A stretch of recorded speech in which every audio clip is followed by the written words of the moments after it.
Welcome to light classes. कैसे हैं आप सभी? आई होप कि एकदम अच्छे होंगे। देखिए, हमारा जो है सिटिंग अरेंजमेंट का टॉपिक चला हुआ है और आज जो है इसका तीसरा वीडियो होगा। और आज हम जो है बाकी बचे हुए सारे जितने भी टाइप होंगे उनको कवर कर लेंगे। ठीक है, अब आज जो है लास्ट वीडियो होगा सिटिंग अरेंजमेंट का। उसके बाद अगर कमी लगेगी तो बाद में जो है वीडियो बना दी जाएगी इसके ऊपर। ठीक है, बाकी वनडे एग्जाम के हिसाब से इतने जितने मैं करवा दूंगा क्वेश्चन उतने सफिशिएंट है आपके लिए। बस आप इनकी जो है प्रैक्टिस कीजिएगा, केवल मेथड समझ में आना चाहिए आपके। बाकी तो क्वेश्चन आप जितनी ज़्यादा प्रैक्टिस करोगे उतना आपके लिए अच्छा होगा। देखिए, चलते हैं अपने नेक्स्ट क्वेश्चन की तरफ। हमने रो वाले क्वेश्चन कर लिए थे, आज हम सर्किल वाले क्वेश्चन करेंगे। सर्किल में कैसे अरेंज किया जाता है इन्हें, और एक हम वर्गाकार जो चतुर्भुज बनता है जिसको स्क्वायर बोलते हैं, उस पर आदमी को बैठाने के लिए जिस अरेंजमेंट का यूज होता है उसको भी आज हम आपको बता देंगे। देखो, एक क्वेश्चन लेते हैं, बड़ा अच्छा क्वेश्चन है।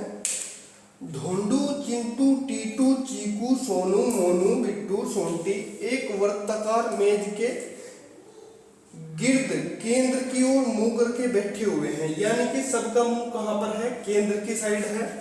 यानी कि सारे के सारे किधर देख रहे हैं? केंद्र की तरफ मुंह करके बैठे हैं। सारे के सारे बैठे हुए हैं केंद्र की ओर। ठीक, यानी कि सारे का मुंह कैसे है? केंद्र की ओर है, बिल्कुल ठीक। और इसने कहा है ये है 8 आदमी। ठीक है, 1 2 3 4 5 6 7 और 8 आदमी आपके बैठा दिए गए हैं। अब इसने कहा है सोंटी टीटू के दाएं तीसरे स्थान पर है। सोंटी कहां पर है? सोंटी जो है इसने बताया है टीटू के दाएं तीसरे स्थान पर है। भाई देखो, मान लो टीटू है यहां पर। टीटू कहां पर है? यहां पर। इसने कहा है जो सोंटी है टीटू के दाएं स्थान पर। भाई अगर इसका मुंह केंद्र की तरफ है तो इसका दायां किस साइड होगा? इस साइड होगा नहीं, इस साइड में, इस साइड में होगा नहीं। जब इसका मुंह केंद्र की ओर है तो इसके दाएं तीसरा 1 2 3 यहां पर कौन बैठा हुआ है? यहां पर बैठा हुआ है सोंटी। नेक्स्ट लाइन पढ़ो।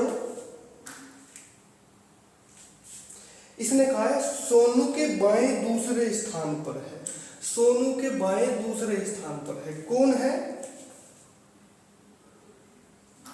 सोनू कहां पर बैठा होगा? भाई इसने कहा है जो टीटू है, टीटू के दाएं तीसरे है सोंटी, और जो सोनू है सोनू के बाएं है दूसरे स्थान पर सोंटी। तो सोनू कहीं यहां पर होगा। भाई सोनू अगर केंद्र की तरफ मुंह करके बैठा हुआ है तो इसका लेफ्ट ये वाला होगा और इसका राइट ये वाला होगा, नहीं होगा। तो इसके लेफ्ट में दूसरे स्थान पर बैठा हुआ है सोंटी। ठीक है, इसने यही बात कही है। एक बार ध्यान से देख लो क्वेश्चन में। इसने कहा है चिंटू सोंटी या टीटू का निकटतम पड़ोसी नहीं है। कौन? चिंटू। चिंटू इसने कहा है ना तो सोंटी का और ना ही टीटू का। इसने कहा है जो चिंटू है सोंटी या टीटू का पड़ोसी नहीं है। कौन? चिंटू। ना तो सोंटी के पास बिठा सकते हैं किसको? चिंटू को। ना इधर बिठा सकते हैं क्योंकि चिंटू सोंटी का पड़ोसी नहीं है, और ना ही किसका पड़ोसी है? टीटू का। तो चिंटू को हम यहां पर भी नहीं बिठा सकते। भाई इतनी बात बताओ क्या आपकी क्लियर हुई? इसने सिंपल सी 2 बात कही है अभी तक आपसे। जो सोंटी है टीटू के दाएं तीसरा है तथा सोनू के बाएं दूसरा है। अब इसने कहा है मोनू चीकू के दाएं दूसरे स्थान पर है। भाई इसने कहा है मोनू का स्थान दिया है चीकू के दूसरे स्थान पर। क्या मोनू और चीकू की आपको पोजीशन पता है? मोनू बताया है इसने चीकू के दाएं दूसरे स्थान पर। अगर चीकू कहीं यहां पर होगा तो मोनू इसके दूसरे स्थान पर होगा या नहीं होगा? चीकू के दाएं दूसरे स्थान पर कौन बताया है? मोनू बताया है। अब ध्यान से देखो इसने क्वेश्चन में क्या कहा है। इसने कहा है तथा टीटू का निकटतम पड़ोसी बिट्टू तथा सोनू का निकटतम पड़ोसी नहीं है। देखो ध्यान से, इसने कहा है मोनू जो है चीकू के दाएं दूसरे स्थान पर है, ठीक, तथा T2 का निकटतम पड़ोसी है। T2 का निकटतम पड़ोसी है कौन? इसने कहा है जो चीकू, जो मोनू है ना, चीकू के दाएं दूसरे स्थान पर है। भाई अगर कहीं चीकू यहाँ पर होगा, चीकू कहीं यहाँ पर होगा, ठीक, चीकू अगर यहाँ पर है तो मोनू इसके दाएं दूसरे स्थान पर होगा नहीं, ठीक है, मोनू इसके दाएं दूसरे स्थान पर होगा नहीं, क्योंकि चीकू के दाएं दूसरे स्थान पर है और इसने कहा है मोनू T2 का पड़ोसी है।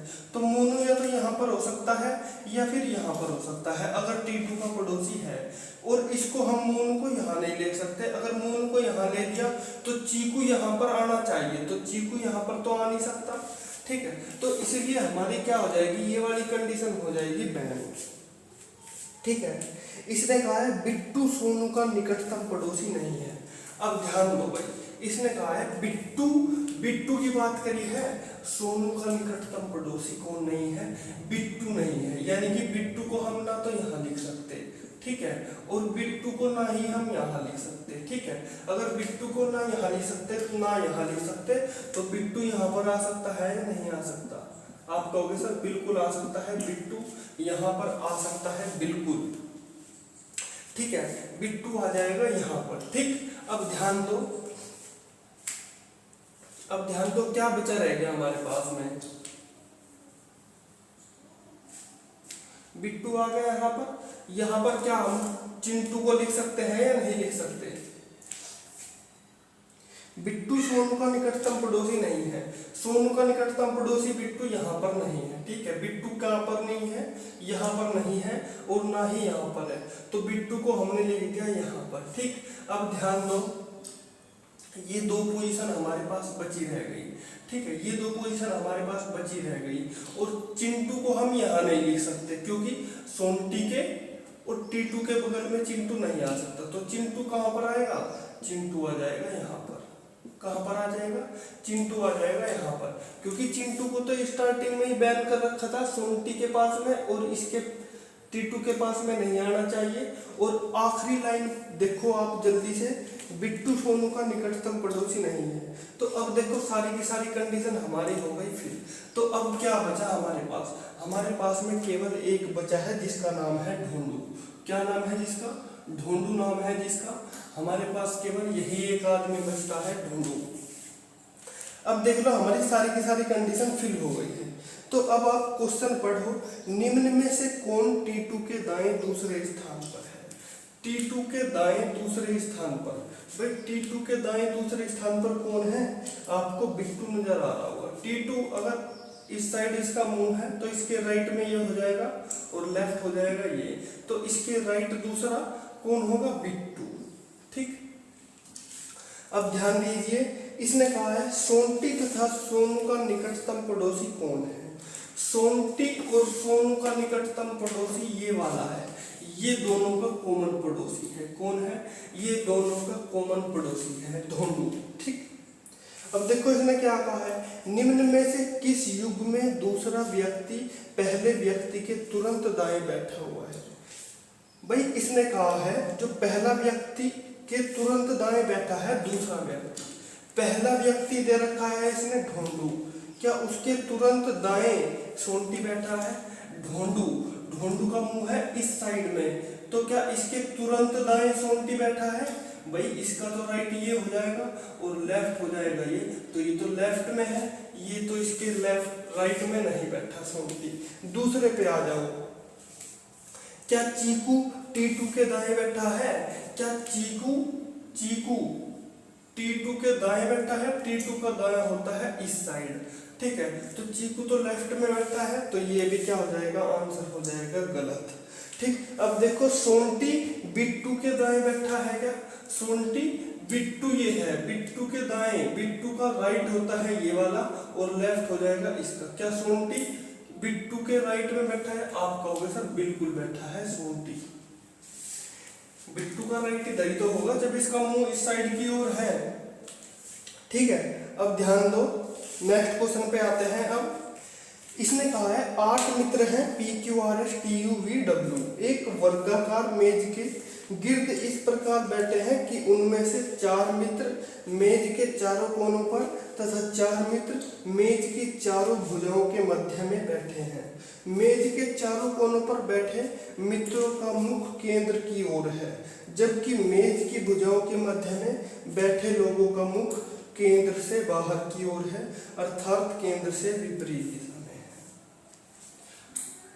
देखो भाई, क्वेश्चन अच्छा है, पढ़ाई प्रैक्टिस करना अच्छे से।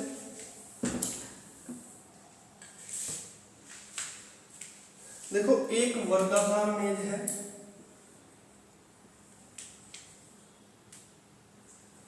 इसने कहा है 8 आदमी बैठे हुए हैं, जिनमें से 4 के मुंह जो है केंद्र की ओर है, जो कि कॉर्नर पर बैठे हुए हैं। ध्यान से पढ़ो क्वेश्चन को, क्या ऐसा ही लिखा हुआ है?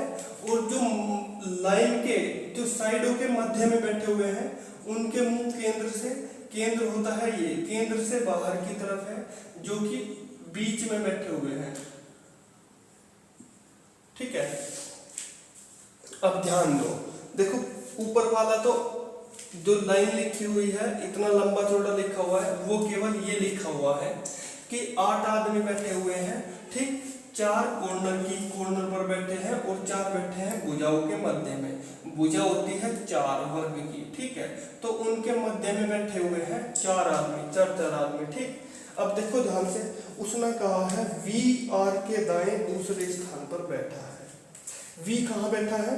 वी आर के दाएं दूसरे स्थान पर बैठा है। आर मेज की किसी एक भुजा के मध्य बैठा हुआ है। भाई देखो ध्यान से, आर जो है,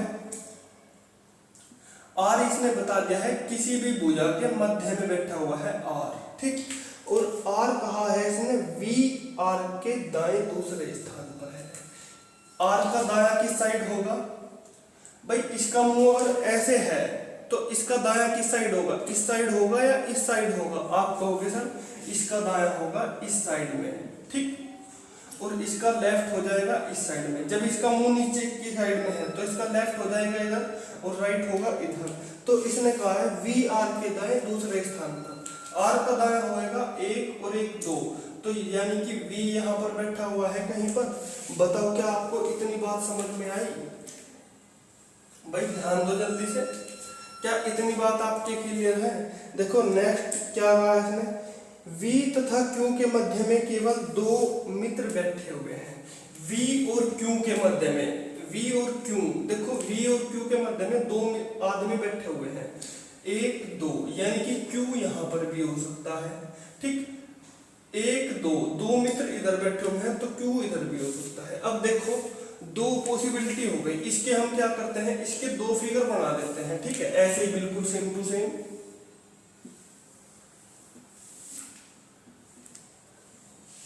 ठीक है,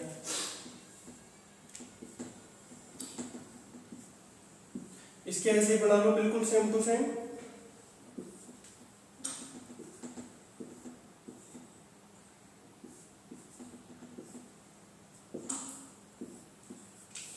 ठीक है, आर और वी को तो ऐसे कैसे ही बिठा दो।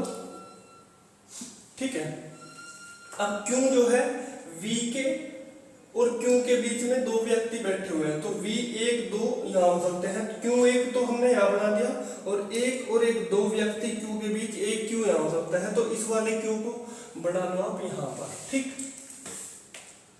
अब ध्यान देना, इसने कहा है V तथा Q के मध्य में केवल 2 मित्र बैठे हुए हैं। S Q के निकटतम पड़ोसियों में से एक है। S जो है Q के निकटतम पड़ोसी में से एक है, यानी कि Q का निकटतम पड़ोसी होता है S।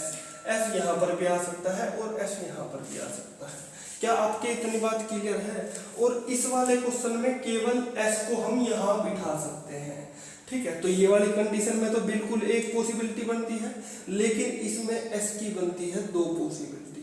S को हम यहाँ पर भी बिठा सकते हैं और यहाँ पर भी बिठा सकते हैं। ठीक है, अब देखो इसने कहा है T S के बाएं दूसरे स्थान पर है। T जो है S का बाया किधर होगा? यहाँ पर। क्या भाई, अगर ये इसका मुंह केंद्र से बाहर की तरफ है तो इसका बाया होगा इस साइड में और इसका दाया होगा इस साइड में। तो इसके बाएं कहाँ है इसमें टी, भाई यहाँ पे तो ऑलरेडी टी बैठा हुआ है तो इसको तो यहाँ पर बिठा नहीं सकते, तो ये वाली कंडीशन तो क्या हो जाएगी, फेल हो जाएगी। ठीक है, तो S केवल यहाँ बैठा हुआ है, तो S के बाएं दूसरा T बैठा हुआ है। कौन, T बैठा हुआ है, S उधर को है तो इसके बाएं दूसरा कौन बैठा हुआ है, T, एक और एक दो दूसरे स्थान पर। ठीक, इसने कहा है P U के दाएं दूसरे स्थान पर है। जो P है, P U के दाएं, U के दाएं, U के दाएं, U है कोई यहाँ पर, उसके दाएं है दूसरे स्थान पर P, एक और एक दो। ठीक है, दूसरे स्थान पर है P। V U का निकटतम पड़ोसी नहीं है। भाई इसने कहा है जो V है ना, U का निकटतम पड़ोसी नहीं है, यानी कि U को ना यहाँ लिख सकते और ना ही यहाँ लिख सकते। ठीक, कहाँ नहीं लिख सकते, V के बराबर में नहीं लिख सकते, तो कहाँ लिख सकते हैं U को, यहाँ लिख सकते हैं, नहीं लिख सकते। बता दो एक बार जल्दी से, क्या इतनी बात आपकी समझ आई, नहीं आई। ठीक है, इसने कहा है P U के दाएं दूसरे स्थान पर है। देखो U बैठा हुआ है हमारा इस साइड में, U का मुंह अगर इस साइड को है तो इसका राइट किस साइड होगा, इसका राइट होएगा इधर और इसका लेफ्ट हो जाएगा इधर। तो U के दाएं दूसरे स्थान पर कौन बैठा हुआ है, P, तो एक और एक दो, तो P आ जाएगा यहाँ पर कहीं, भाई P आ जाएगा यहाँ पर, नहीं आएगा। इतनी बात बताओ क्या आपके समझ में आई। ठीक है, P आ जाएगा यहाँ पर, तो यहाँ पर कौन आएगा, फिर कौन सा बचा हमारे पास, P Q R S T U V, अब हमारे पास केवल W बचा, तो W आ जाएगा यहाँ पर। तो ये वाली कंडीशन तो हमारी ये वाली फेल हो जाएगी, नहीं हो जाएगी। तो देखो सारे के सारे आदमी हमारे पास बैठ गए यहाँ पर। तो अब देखो क्वेश्चन में इसने क्या कहा है, इसने कहा है यदि R के दाएं से गिनती हो जाए, ठीक, तो R तथा T के बीच कितने मित्र बैठे हुए हैं।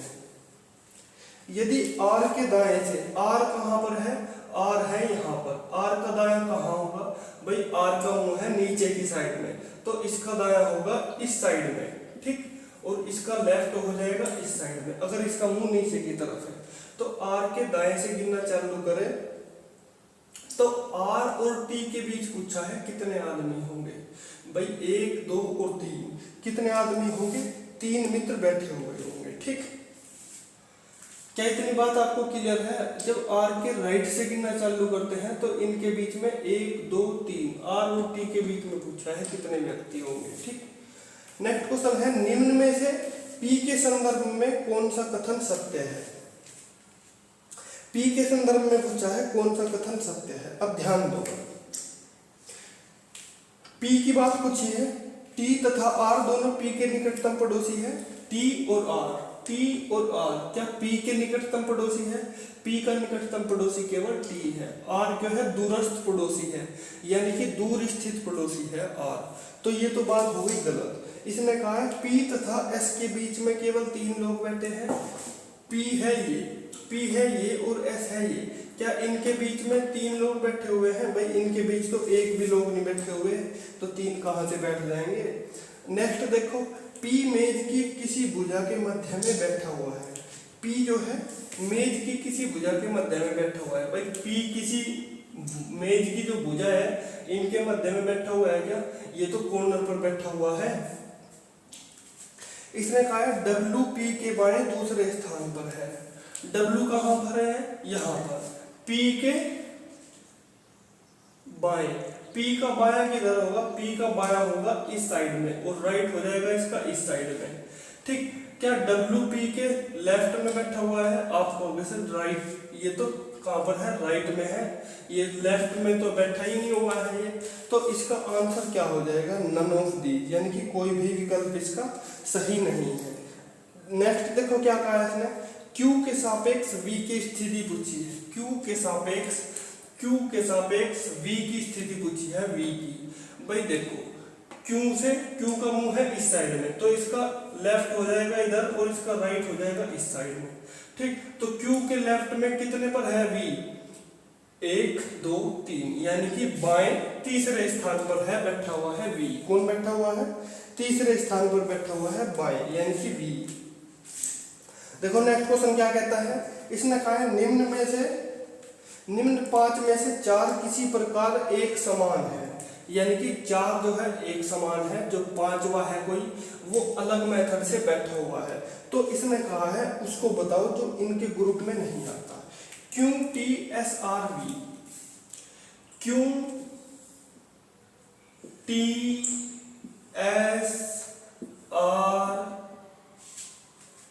तो ये इधर वाला होगा, क्यों TSR और V, ठीक है। इनमें बताना एक बार कौन सी एक जैसे दिखाई दे रहे हैं आपको। क्यों TSRV,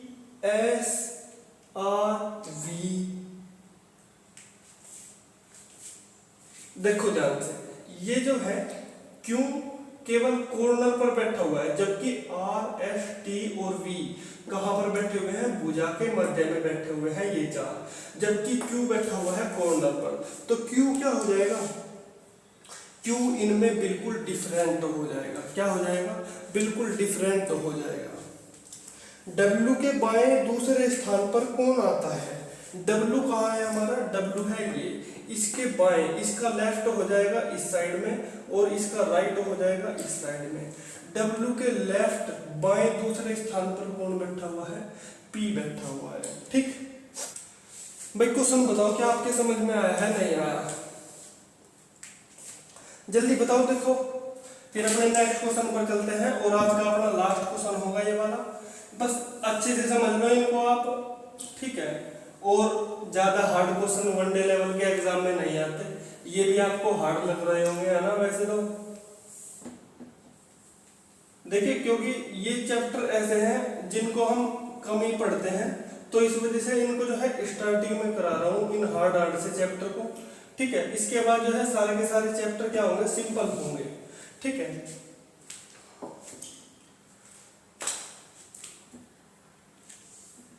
केवल 4-5 चैप्टर रीजनिंग में थोड़े से हाई लेवल से के हैं, बाकी सारे क्या है? सिंपल ही है रीजनिंग के, ठीक है। चलिएगा देखिए नेक्स्ट क्वेश्चन पर चलते हैं। MNOPQRST, ठीक है। वर्गाकार मेज के गिर्द पर बैठे हुए हैं कि उनमें 4 व्यक्ति मेज के कोनों पर है। यही बात लिखी हुई है जो पहले लिखी हुई थी। देखिए आगे पढ़िएगा, लेकिन आवश्यक नहीं है कि इसी क्रम में बैठे हुए हो। मेज के कोनों पर बैठे व्यक्तियों का मुख मेज के केंद्र की ओर है तथा मेज की भुजाओं के मध्य बैठे व्यक्तियों का मुख केंद्र से बाहर की ओर है। P मेज के किसी एक कोने पर बैठा हुआ है। ध्यान दो, बात ये कि ये लिखी हुई है पहले वाली, जो कॉर्नर वाले हैं सारे के सारे केंद्र की ओर मुंह है, और जो साइड में बैठे हुए हैं भुजा के बीच में, यानी कि साइड के बिल्कुल मिडिल में, ठीक है, उनके मुख कहां पर है? केंद्र के बाहर की ओर है। इसने कहा है जो P बैठा हुआ है मेज के किसी एक कोने पर बैठा हुआ है। भाई P को आप कोई से भी कोने पर बिठा दो, 4 कोने हैं, 4 में से कोई से भी एक कोने पर बिठा सकते हो, कोई इश्यू नहीं है, ठीक। अब देखो इसने क्या कहा है, इसने कहा है P तथा N के बीच केवल 2 व्यक्ति हैं।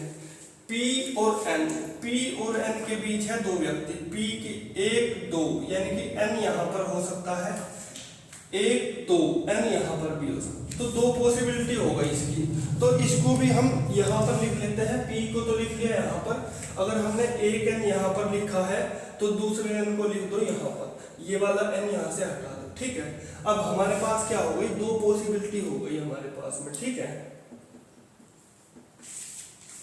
अब ध्यान देना, अब इसने क्या कहा है अगली लाइन में, इसने कहा है T N के दाएं दूसरे स्थान पर बैठा हुआ है।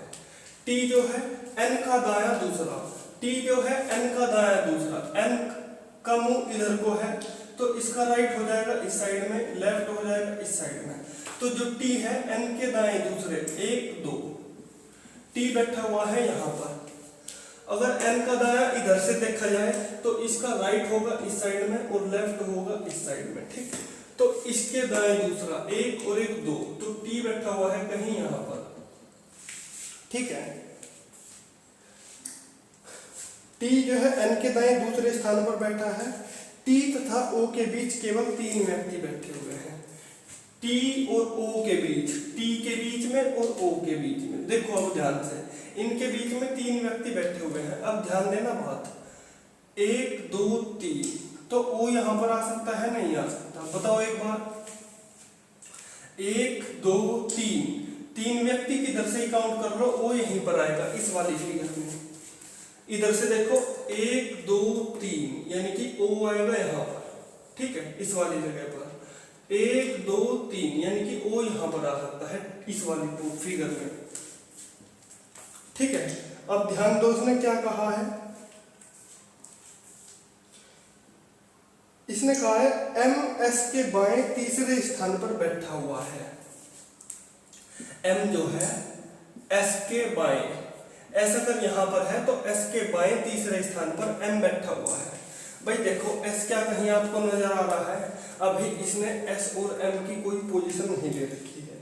अगर इनके बारे में कुछ आपसे नहीं दिया है तो आप बिल्कुल ना भरो, बिल्कुल भी, ठीक है, बिल्कुल भी फिल नहीं करना एम और एस की पोजीशन। पहले एक बार आगे का क्वेश्चन पढ़ के देख लो, क्या किसी और के जो इनमें से है उनके बारे में उसने कुछ रिलेशन दे रखा है। अब देखो ध्यान से, उसने कहा है एम एस के बाएं तीसरे स्थान पर बैठा हुआ है। एस टी का निकटतम पड़ोसी नहीं है। एस की जगह बता दी इसने, एस जो है टी का निकटतम पड़ोसी नहीं है, यानी कि टी का निकटतम पड़ोसी एस नहीं है, यानी कि एस को हम ना तो यहाँ बिठा सकते हैं, ठीक है, और ना ही एस को हम यहाँ बिठा सकते हैं, ठीक है। तो हमारे पास कौन सी पोजीशन बचती है एस को बिठाने की? या तो यहाँ पर बिठा सकते हैं हम एस को, या फिर बिठा सकते हैं यहाँ पर। देखो ध्यान से, और इसने पहली लाइन में क्या रखा, एस के बाएं दूसरे स्थान पर कौन है? एम है। एस के बाएं दूसरे स्थान पर कौन है? एम है। एस का बायां, भाई इसका लेफ्ट हो जाएगा इस साइड में और राइट हो जाएगा इस साइड में, ठीक है। तो एस के बाएं तीसरे स्थान पर कौन है? एम है। देखो ध्यान से, एस है यहाँ पर 1 2 3, तो क्या एम यहाँ पर आ सकता है? नहीं आ सकता। बताओ इतनी बात, एम बिल्कुल आ जाएगा यहाँ पर, ठीक है। अब ध्यान दो, क्या अगर मान लो एस को यहाँ लिख दूं मैं, तो एस का मुंह हो गया इधर को, तो इसके बाएं तीसरे स्थान पर क्या एम आ सकता है? इसका बायां होगा इस साइड में। 1 2 3, तो यहाँ पर तो हम एस को नहीं लिख सकते, ठीक है, नहीं लिख सकते इसको, एस को यहाँ पर, तो हमें एस को यहाँ लिखना पड़ेगा, ठीक है। और यहाँ से देखो, अगर मैंने इसको यहाँ पर लिख दिया तो इसके बाएं देखना, इसका बाएं होता है इस साइड में, इसका राइट होता है इस साइड में, तो एस के बाएं तीसरे स्थान पर क्या एम आ सकता है? 1 2 3, तो यहाँ पर भी हम एस को नहीं लिख सकते, ठीक है। भाई क्या इतनी बात आपको समझ में आई? ध्यान से देखो एक बार, क्या इतनी बात आपको समझ में आ रही है? अब देखो इसने क्या कहा है, इसने कहा है क्यू ओ का निकटतम पड़ोसी नहीं है। क्यों ओ का निकटतम पड़ोसी नहीं है, यानी कि क्यू को हम यहाँ तो बिल्कुल नहीं लिख सकते। अगर यहाँ नहीं लिख सकते तो केवल एक पोजीशन बचती है क्यू को बिठाने के लिए, ठीक है, तो क्यू आ जाएगा यहाँ पर, ठीक। अब ध्यान दो, इसने कहा है, अब हमारे पास बच क्या गया? देखो हमारे पास था M N O P Q R S T. M N है कहीं, N O P Q R नहीं है, तो आर को लिख लो कहां पर? यहां पर, आर हो जाएगा यहां पर, ठीक है। एस टी, अब हमारे पास सारे के सारे भर दिए हमने, सारे के सारे छात्रों को बिठा दिया है। अब ध्यान दो, क्वेश्चन उसने क्या पूछा है, दी गई व्यवस्था के आधार पर निम्न 5 में से 4 किसी एक प्रकार समान है, यानी कि उनमें से एक ऐसा है जो बिल्कुल डिफरेंट है, तो वो आपको छांटना है। देखो कौन सा है, M T N S Q, M T N S O, M T N S O, M T N S O. देखो ये चारों के चारों ये जो है मध्य में बैठे हुए हैं, जबकि एम बैठा हुआ है कहां पर? कॉर्नर पर, तो एम हो जाएगा इनमें से डिफरेंट। अगला देखो क्वेश्चन क्या है, दी गई व्यवस्था में आर के सापेक्ष निम्न में से कौन सा कथन सत्य है? इसने कहा है आर तथा एम का मुख विपरीत दिशाओं में है। आर कहाँ है? आर और एम का मुख विपरीत दिशा में है क्या? नहीं, दोनों का मुख केंद्र की तरफ है, केंद्र की तरफ है दोनों का मुख, तो ये तो हो जाएगा गलत। आर मेज के किसी एक कोने पर बैठा हुआ है क्या? आर मेज के एक कोने पर बैठा हुआ है, बिल्कुल बैठा हुआ है सर, बिल्कुल। तो ये वाला क्या हो जाएगा? बिल्कुल दूसरे नंबर का हो जाएगा आपका ठीक। यदि m के बाएं से गिना जाए तो निम्न में से कौन सा युग्म s तथा m के बीच बैठे लोगों को प्रदर्शित करता है? इसने कहा है m के बाएं से गिनना है, m के बाएं, m है इधर घुमो इसको, तो इसका लेफ्ट हो जाएगा इधर और इसका राइट हो जाएगा इस साइड। तो m के बाएं से गिनना चालू करना है और m और s के बीच देखना है कितने लोग बैठे हुए हैं, यानी कि कौन सा जोड़ा बैठा हुआ है। m और s के, t और q बैठे हुए हैं, t और q m और s के बीच में, ठीक है। क्या t और q कहीं है ऑप्शन में? e option is the correct answer, यानी कि e ऑप्शन क्या है? एकदम सही आंसर है। अब ध्यान दो, इसने कहा है यदि n के दाएं से गिना जाए तो m तथा n के बीच कितने लोग बैठे हैं। n का दाया, n कहाँ पर है? n का देखो इसका मुंह केंद्र की ओर नहीं है, तो इसका राइट होगा इस साइड में और इसका लेफ्ट हो जाएगा इस साइड में। तो इसने कहा है दाएं से गिना जाए तो m तथा n के बीच, m तथा इसका दाया हो गया ये, तो m तथा n के बीच कितने व्यक्ति? 0 अंडा, क्या 0 अंडा हो जाएंगे, तो इनमें से कोई नहीं आएगा। क्यों के दाएं दूसरे स्थान पर निम्न में से कौन बैठा होगा? क्यों के दाएं स्थान पर, क्यों कहाँ है? क्यों है यहाँ पर, इसका राइट हो जाएगा इस साइड, लेफ्ट हो जाएगा इस साइड। क्यों के दाएं कौन बैठा हुआ है? टी। क्यों के दाएं दूसरे स्थान पर कहा है इसने, क्यों के दाएं दूसरे स्थान पर बैठा हुआ है m, कौन बैठा हुआ है? m। क्यों का दाया है 1 और 1 2, ठीक, तो दूसरे स्थान पर बैठा हुआ है m, ठीक है। देखिए आपका जो है सिटिंग अरेंजमेंट टॉपिक कंप्लीट हो गया है। इसके बाद जो है कोई एक ठीक ठाक सा टॉपिक ले लेंगे अच्छा सा, ठीक है। देखिए बस प्रैक्टिस कीजिएगा, आप क्वेश्चन की ज्यादा से ज्यादा, थोड़े लंबे लंबे क्वेश्चन हैं, लेकिन एक दो बार अगर क्वेश्चन की थोड़ी सी प्रैक्टिस करोगे तो आपको जो है आसानी से समझ में आ जाएंगे। बस ध्यान देते रहिएगा, प्रैक्टिस करते रहिएगा। अगर एक बार समझ नहीं आता तो 2-3 बार वीडियो को देख लीजिएगा, आपके समझ में आ जाएगा, ठीक है। बाकी क्वेश्चन लेंथी है, वन डे एग्जाम के लेवल में इतने हार्ड नहीं आते हैं, बस सिंपल ही आते हैं क्वेश्चन। अगर आप बैंकिंग का एग्जाम देते हो तो उसमें और भी ज़्यादा हार्ड आते हैं टिपिकल। देखो और ज़्यादा पढ़ने का कुछ फ़ायदा नहीं है, क्योंकि हमें उतना ही पढ़ना है जितना कि हमारे एग्जाम पॉइंट ऑफ व्यू से क्या हो, मिलता जुलता हो, और उतना ही पढ़ो जितना हमारे एग्जाम में आता है, ठीक है। बाकी करते रहिएगा प्रैक्टिस। मिलते हैं आपसे अगली वीडियो में। Thank you for watching this video.